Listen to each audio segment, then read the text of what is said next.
In the third cave at Qumran, a copper scroll was found. It is a list of treasure sites. It lists a place name and describes where a certain kind of treasure is hidden, and it says what the treasure is. Josephus makes it clear in his discussion of the uprising against Rome from 66 to 70 and on to Masada in 73 that the Romans tortured the temple treasurer and found out the hiding places of the temple treasure. I think you won't find much. The Romans were very persuasive and extremely covetous.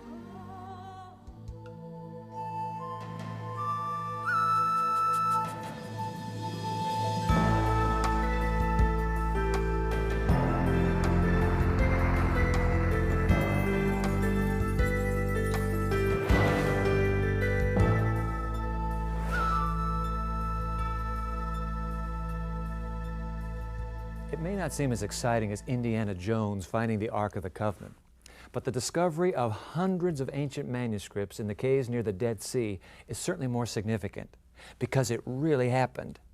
Before the Dead Sea Scrolls were discovered, the most ancient Old Testament manuscripts dated from the 10th century A.D. The Dead Sea Scrolls are 1,000 years older than that. Do the almost magical truths hidden in the ancient Hebrew parchments have the power to change the direction of nations and peoples today? I'm Dwight Nelson. Let's take a look at the evidence.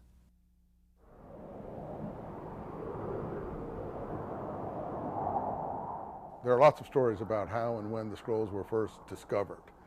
Most of them center about a young shepherd, Bedouin shepherd boy who was looking for lost sheep. These are well-known stories, but I think they're a little romanticized. The young shepherd boy turns out to be someone in his 30s. He was a known treasure hunter. He was always looking out for things, and one day, while he may have been also shepherding animals, he was looking in caves near the Dead Sea and happened to throw a rock in this given cave that we now call Cave 1. And instead of hearing just the clatter of a rock, he heard kaplunk, kaplunk, and the sound of broken pottery.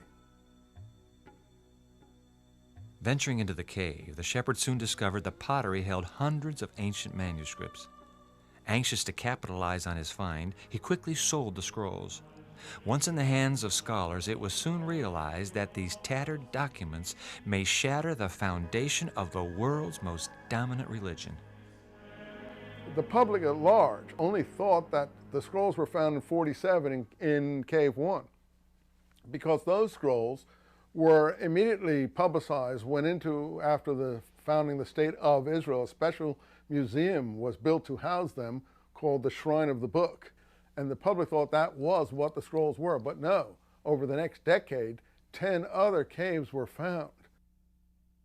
An international team was established by the Jordanian government to oversee those scrolls, since it, as a non-Christian Jewish monarchy, didn't feel particularly interested in these scrolls. So what happened was these scholars, owing to a different mix of motives, held back the publication of these scrolls. People who were in the inner sanctum said to peers, "Let's go slow till the crazies go away." Now, the issue of the crazies going away has to do with the issue of how the scrolls affect Judaism and Christianity.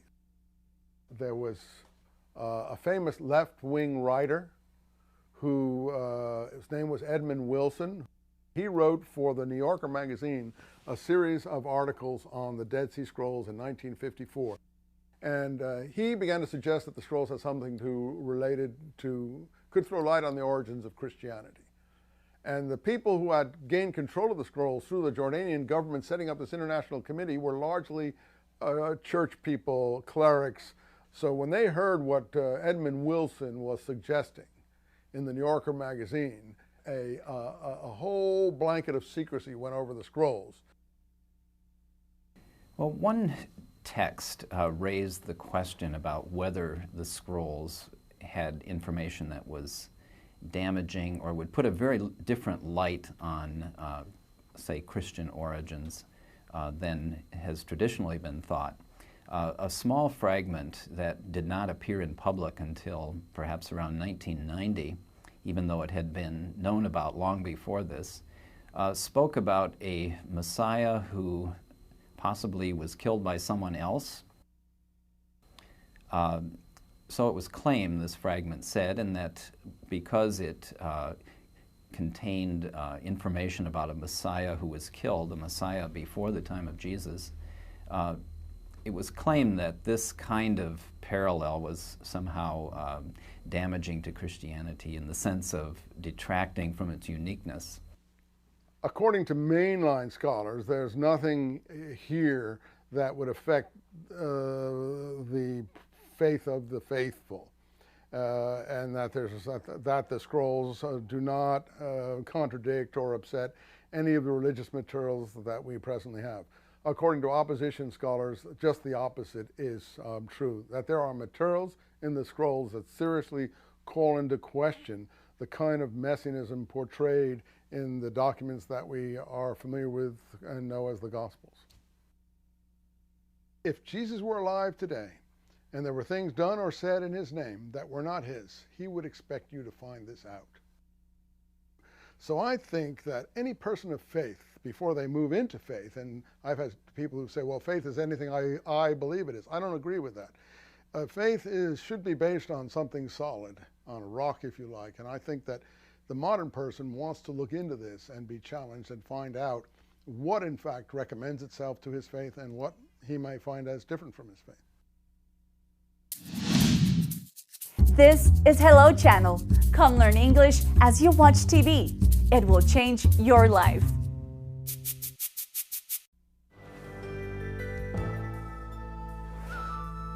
Part of what's intriguing about the Dead Sea Scrolls is the kind of words that come up. Words like pseudepigrapha. I love how that rolls off the tongue. Pseudepigrapha.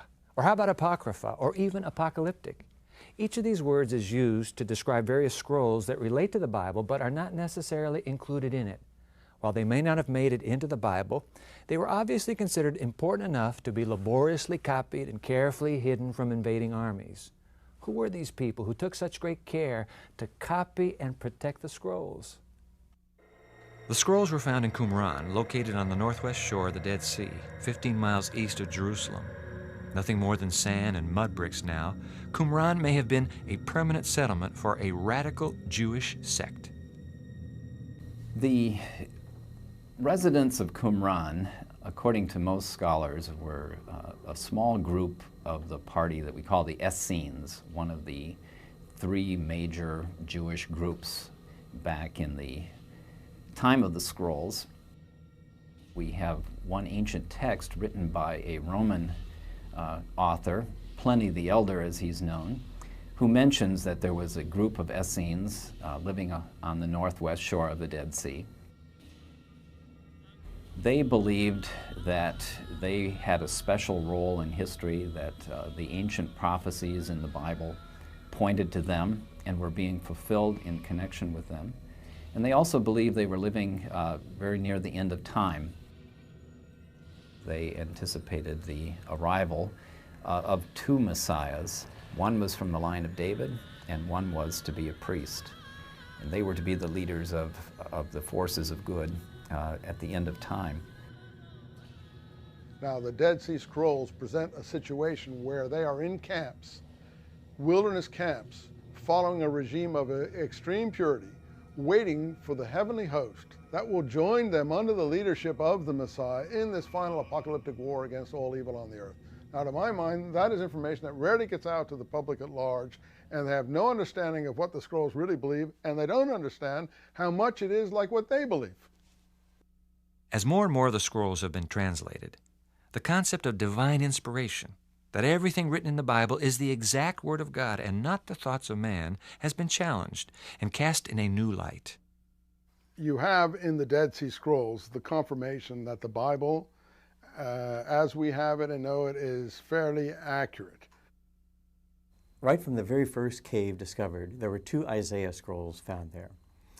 And one of the Isaiah scrolls is almost word for word and even letter for letter like our traditional text of Isaiah. So I think it is reasonable to conclude and to make the statement that our biblical text that we have right now is just amazingly accurately copied from scrolls 2,000 years ago. We have, in one sense, copied text very, very accurately, and that is amazing because you have to copy, hand copy, all the way from the period of the exile or thereabouts up to the invention of the printing press. All those manuscripts had to be hand copied, and they are amazingly faithfully done. However, that's only the copy of one form of the text as it existed back then. The scrolls are only relating to the Old Testament and the books of the Bible that we know. Now the scrolls have more than just the books of the Bible that we know. There's about 300 or 400 other books that relate to the literature of the scroll community itself that we call the extra biblical material or the sectarian material, because these are books never seen before, or in some cases books we've known about from other sources like Enoch or the Testament of the 12 Patriarchs or Jubilees or things like that that the scrolls are very strong on, things that were called apocryphal literature. Now the scrolls don't make any distinction between these books. They're all equally holy as far as the scrolls, or unholy as far as the scrolls go. All the scrolls are thrown into the caves helter-skelter. They don't have a Bible, as it were. Until 1947, we saw the biblical text as unique, single, uniform, as they call it, a stabilized Hebrew text. But now we can show, we've got documentary evidence of differing literary editions of over half of our Hebrew Bible books. We have many copies of books of the Old Testament or Hebrew Bible among the scrolls. Sometimes we have multiple copies of individual books, and they don't always agree precisely in their wording. We have different copies of the book of Jeremiah, and we have evidence that the people of the scrolls knew of a much shorter version of the book of Jeremiah than is printed in Bibles today.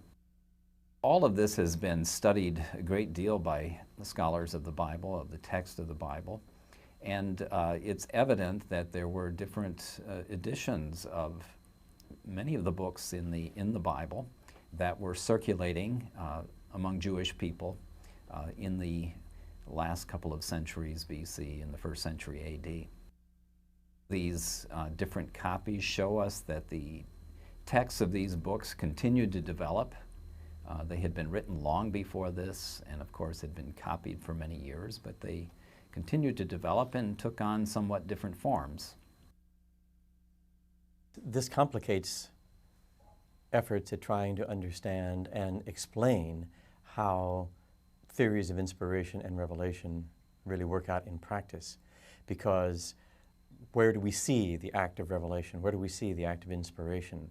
Is it confined to the original, if we can get the original, or does the inspiration continue in the lines of translators and copyists and things like that? It's very difficult to understand, but I think the more we look at the biblical scrolls in general, the more we would have to see that inspiration is spread out much more broadly than we had earlier anticipated. Because the Dead Sea Scrolls are so old, just about all of the material they contain has to do with the older part of the Bible, the Old Testament. But do they shed some light on our understanding of the New Testament and add to our knowledge of Jesus? So far as we know, no Christian text or New Testament text has been found among the scrolls, despite claims that have been made that there are a few fragments of them. There were some claims made that there were perhaps a version of the Gospel of Mark because some Greek fragments were found. This was claimed in the 50s by a Spanish researcher.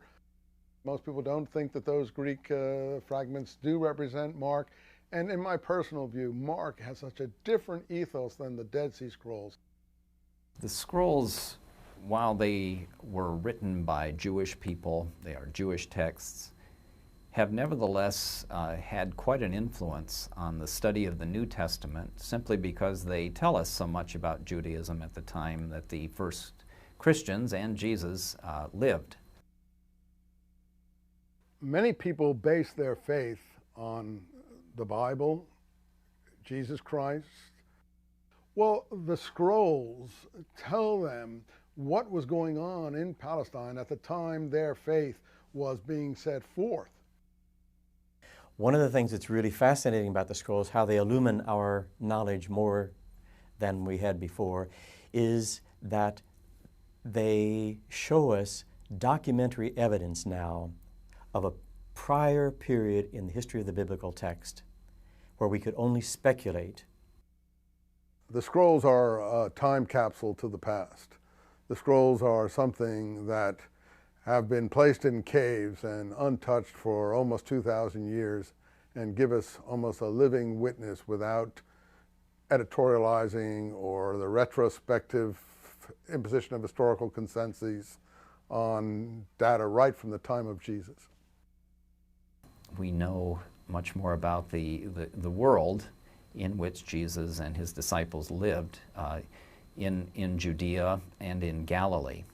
I think some references in the New Testament become clearer as a result of this. The Dead Sea Scrolls provide written records of a period of history for which other documents are very scarce. Because of that, they give us a key to understanding society at the time early Christianity developed. Dr. Peter Flint has seen, has touched, and has read the original manuscripts. When we come back, he'll talk with us about the meaning of the Dead Sea Scrolls for today.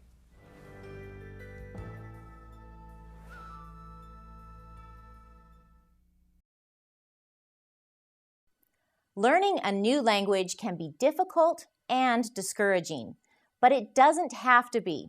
Hello, I'm Karen, introducing Hello Channel, the revolutionary new channel designed especially to teach English.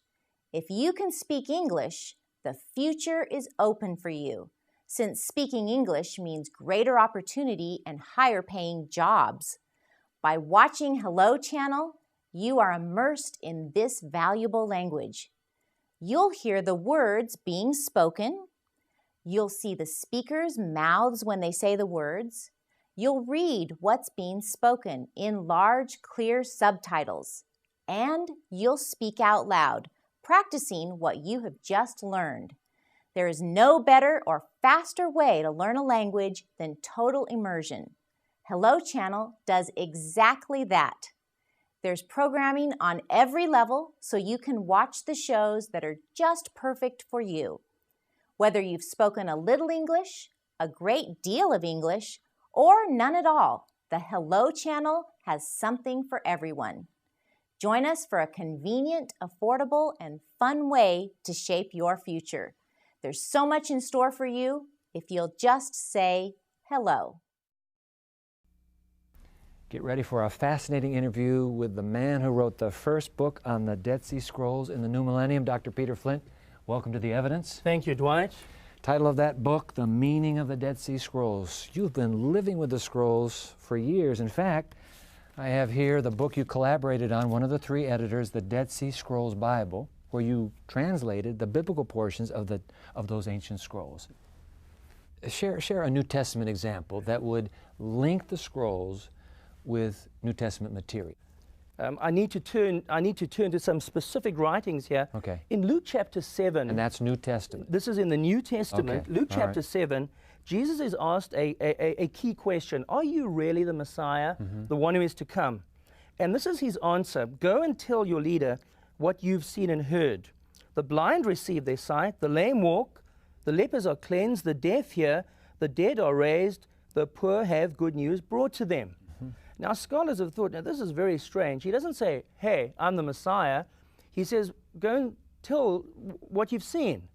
And there's one saying in here that's very strange. Jesus even says the dead are being raised.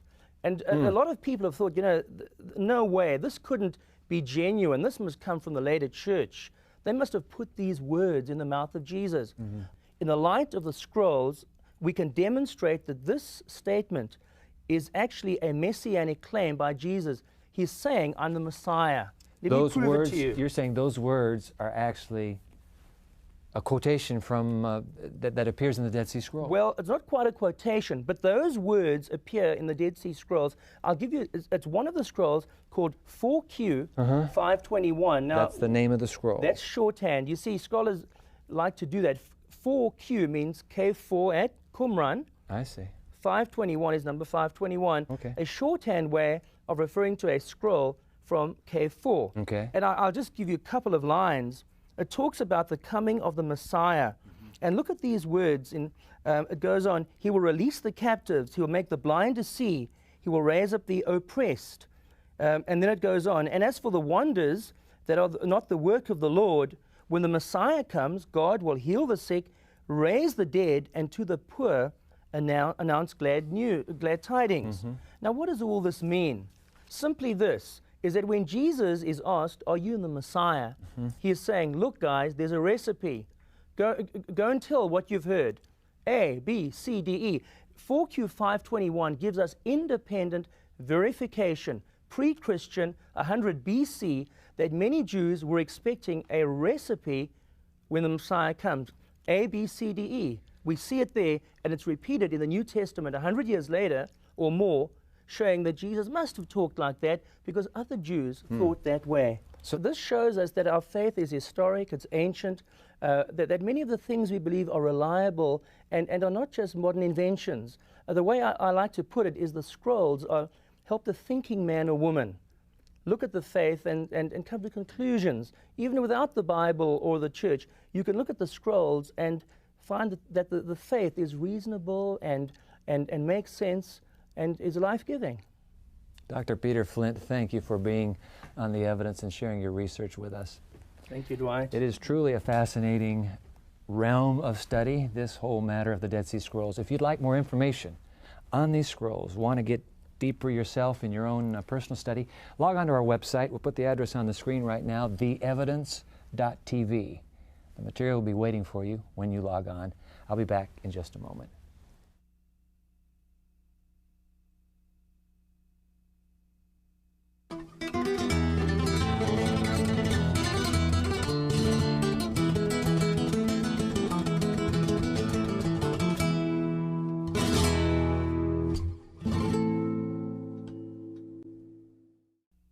The Dead Sea Scrolls have it all. Drama, intrigue, politics, religion, secrecy, history, prophecy. It's all there, not only in the ancient texts themselves, but in the incredible stories surrounding them and their impact on the scholarly world. But for now, the question is, what do they mean for the rest of us? What they mean to me is that God doesn't ask us to suspend our intellect or reason to believe in Him. He doesn't ask us to trust in the Bible blindly.